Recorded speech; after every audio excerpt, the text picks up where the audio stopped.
Imagine a TV viajando no tempo para mostrar o passado em todo momento. Imagine a vida, as pessoas e os sonhos de outros séculos. Antigos privilégios. 500 anos do Brasil, Império na TV. Informação do passado para você aprender.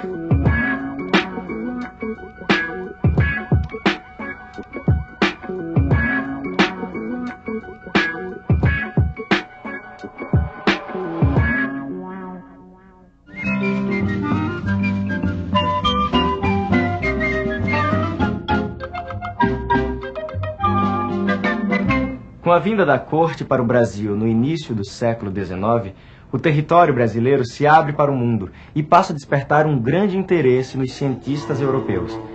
Expedições rastreiam a terra pesquisando plantas, animais, minerais, índios. O Rio de Janeiro era o ponto de partida da maioria dessas expedições. Uma das maiores autoridades científicas do Rio é o cônsul da Rússia, Barão Heinrich von Langsdorff. Sua fazenda é parada obrigatória dos naturalistas que chegam da Europa. Ah, que bom estar de volta ao Brasil!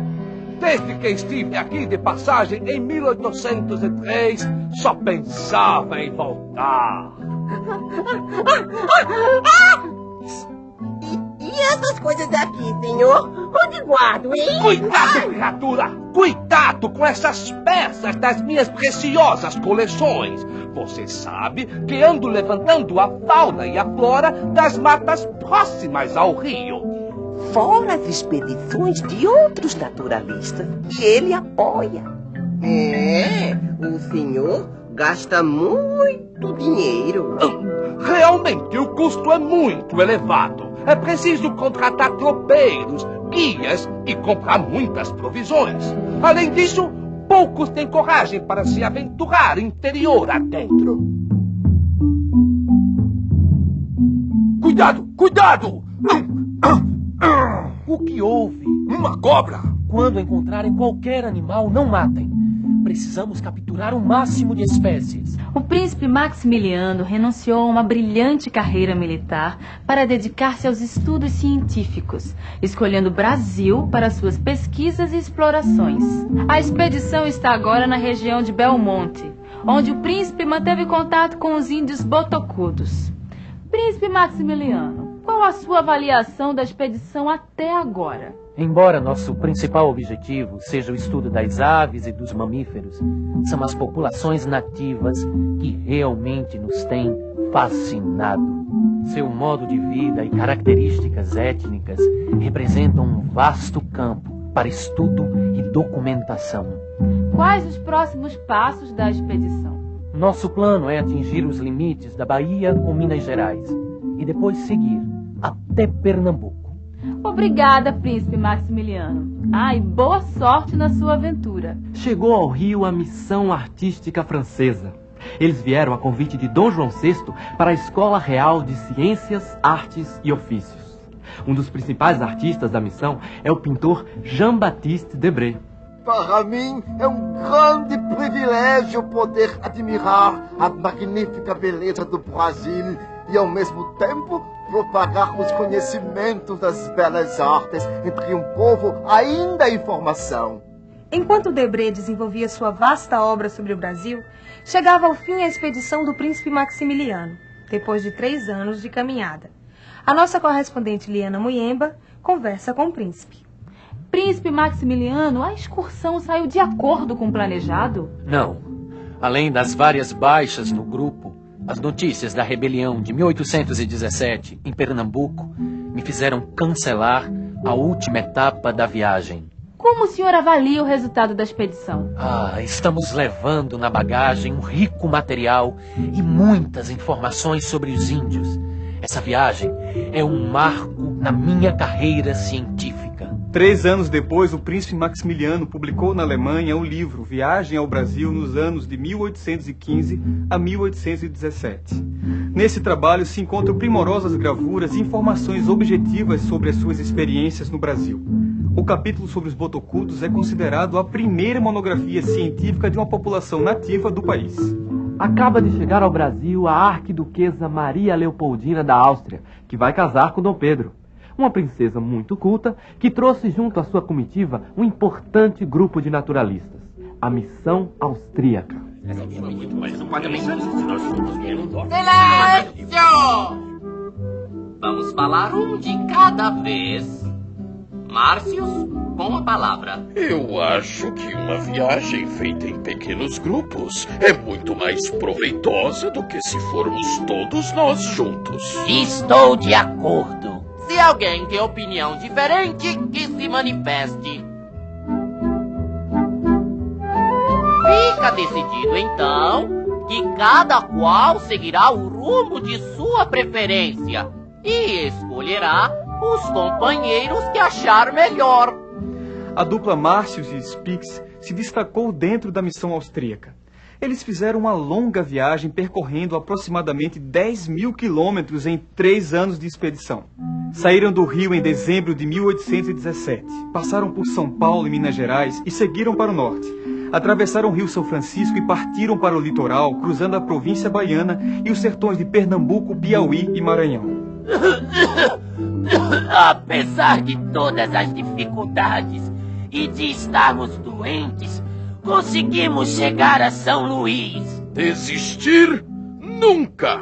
Assim que nos recuperarmos, vamos seguir viagem. Nossa meta agora é a Amazônia. De Belém, Spix segue pelo rio Solimões até a fronteira com o Peru. Eu vou subir o rio Japurá até os limites com o Equador. Depois, regressaremos a Manaus para juntos fazermos uma visita aos índios Maués, no Baixo Madeira. Só então, iremos descer o rio Amazonas, de volta para Belém. E aqui termina a nossa grande aventura. Uma viagem que mudou o rumo das nossas vidas. O histórico dessa memorável expedição, Viagem ao Brasil, foi publicado em 1823, conquistando grande relevância nos meios científicos da Europa. Spix e Márcios identificaram e catalogaram milhares de espécies até então desconhecidas. Vocês lembram do Barão Langsdorff? Pois bem, ele que sempre apoiou os viajantes, agora se prepara para realizar a sua própria expedição científica. Amigos, com o Tsar Nicolau I a financiar nossa campanha, vamos realizar finalmente nossa grande expedição. É um prazer trabalhar com o senhor, com o grande astrônomo Rubtsov e com você, meu jovem e talentoso Rugenda. Eu estou muito impaciente, Ménétrier. Já se passaram 6 meses que chegamos ao Brasil e o Barão não decide nada sobre a excursão. Rugendas, eu também não aguento mais essa espera. O Rubtsov já fala em ir embora. Eu vou falar com o Barão. Com licença, Barão. Bom dia, Ménétrier. Você parece preocupado. E não é para menos, Barão. Ainda na Europa, o senhor nos prometeu que a expedição estaria pronta para partir logo que chegássemos ao Brasil. E até agora nem sequer uma previsão. Mas, no contrato que você assinou, não está previsto o dia da partida. Para mim, não existe diferença entre a palavra escrita ou falada quando a promessa é de um homem honrado. Senhor Ménétrier, eu mais do que ninguém quero fazer esta viagem. E para isso estou me preparando há 9 anos. E não vai ser a ansiedade de alguns que vai me fazer por tudo a perder.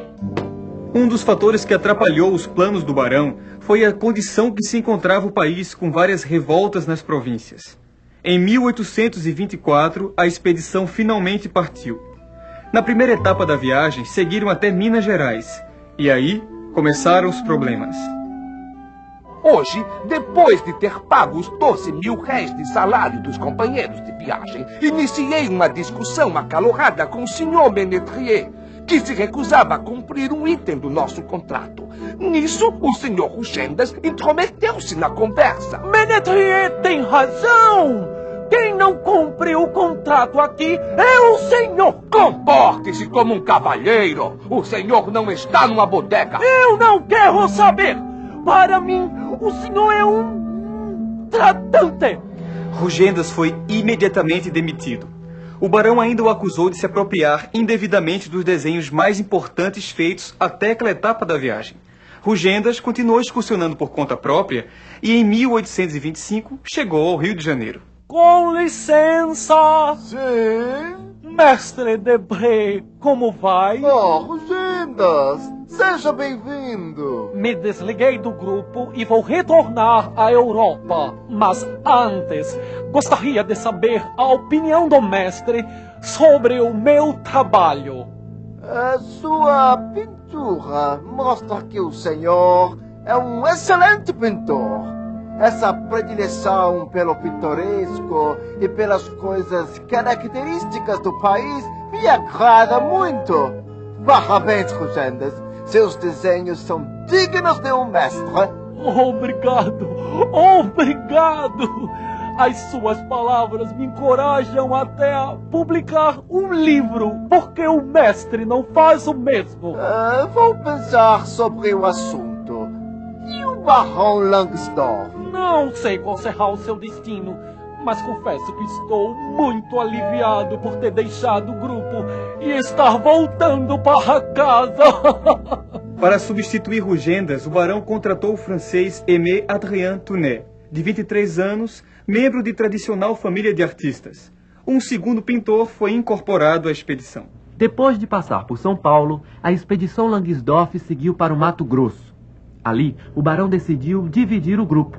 Heidel e Tounet partiram juntos em direção ao rio Guaporé. Onde está o Sr. Tounet? Ele não voltou para dormir. Sr. Heidel! Sr. Heidel! O que aconteceu? Soube que o Sr. Tounet tentou atravessar a nado um ribeirão engrossado pelas chuvas. A correnteza era muito forte e ele se afogou. Meu Deus! O que o senhor vai fazer, Sr. Heidel? Vou seguir ao encontro do barão, que espero tenha melhor sorte que nós. 14 de maio de 1828. Tenho passado a maior parte do tempo deitado, inconsciente e tendo terríveis pesadelos. Há dias sofremos um sério acidente quando tentávamos vencer as corredeiras do rio Juruena. A navegação do grupo de Langsdorff até o Amazonas foi difícil. Muitos adoeceram. As condições de saúde do barão pioravam cada vez mais. De Santarém partiram num barco comercial até Belém, onde Heidel já os aguardava. Meu amigo, que bom revê-lo. Soubemos do desaparecimento de Tounet. A imagem do meu amigo não me sai da cabeça. Por mais que se diga, é impossível explicar as emoções e sofrimentos que passamos nesses anos. Onde está o barão? Ele já está no navio que vai nos levar ao rio. Está mal, deprimido, sem raciocinar direito. Apesar dos reveses sofridos pela expedição, Langsdorff enviou para a Rússia um rico material coletado ao longo de sua viagem, com desenhos de Tounet, Florence e Rugendas, que ao lado de Debré são os autores dos mais fiéis registros sobre a vida no Brasil imperial. Graças ao hábito da observação natural em um pintor de história, fui levado a apreender espontaneamente traços característicos dos objetos que me envolviam. Meus esboços feitos no Brasil reproduzem especialmente as cenas nacionais, familiares do povo, entre o qual eu passei 16 anos. A obra que ofereço ao público é uma descrição fiel do caráter e dos hábitos do brasileiro em geral. A obra de Debré foi publicada em 3 volumes com o título Viagem Pitoresca e Histórica ao Brasil. São gravuras que mostram vários aspectos da vida brasileira. Os viajantes e artistas que passaram pelo Brasil no início do século XIX deram uma grande contribuição para o conhecimento da nossa natureza, dos nossos índios e dos costumes do povo daquela época. Graças ao espírito aventureiro e à coragem desses homens, hoje temos imagens reveladoras do Brasil, quando ainda era um império.